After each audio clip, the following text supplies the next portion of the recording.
સાબરકાંઠાના Idar Shamlaji national highway પર સ્થાનિક લોકોએ ઉગ્ર વિરોધ નોંધાવ્યો છે. નેશનલ હાઈવે 168G ની કામગીરી છેલ્લા 1 વર્ષથી વધુ સમયથી મંથર ગતિએ ચાલી રહી હોવાના આક્ષેપ સાથે સ્થાનિકોએ હાઈવે બંધ કરી દીધો હતો અને એક વખત રજૂઆતો કરવા છતાં ન તો કોન્ટ્રાક્ટર કે ન તો નેશનલ હાઈવે ઓથોરિટી દ્વારા કોઈ કામગીરી થતી ન હોવાનું સ્થાનિકોનું કહેવું છે.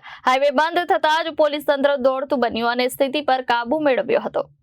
ઈડર તાલુકાના રેવાસ નજીક સ્થાનિક લોકોએ ઈડર શામળાજી નેશનલ હાઈવે પર ચક્કાજામ કરી ઉગ્ર વિરોધ નોંધાવ્યો હતો. નેશનલ હાઈવે 168G નું કામ છેલ્લા 1 વર્ષથી વધુ સમયથી અત્યંત મંથર ગતિએ ચાલી રહ્યું હોવાના આક્ષેપો સ્થાનિકોએ કર્યા છે. સ્થાનિક પુરુષો તેમજ મહિલાઓ રસ્તા પર ઉતરી સૂત્રોચ્ચાર સાથે વિરોધમાં જોડાયા હતા. સ્થાનિકોનું કહેવું છે કે અધૂરા અને ધીમા કામના કારણે અવારનવાર અકસ્માતો થઈ રહ્યા છે. તેમ છતાં નેશનલ હાઈવે ઓથોરિટી અને કોન્ટ્રાક્ટર દ્વારા કોઈ ધ્યાન આપવામાં આવતું નથી. વારંવાર રજૂઆતો કર્યા બાદ પણ કોઈ કાર્યવાહી ન થતા લોકોનો રોષ ફાટી નીકળ્યો હતો.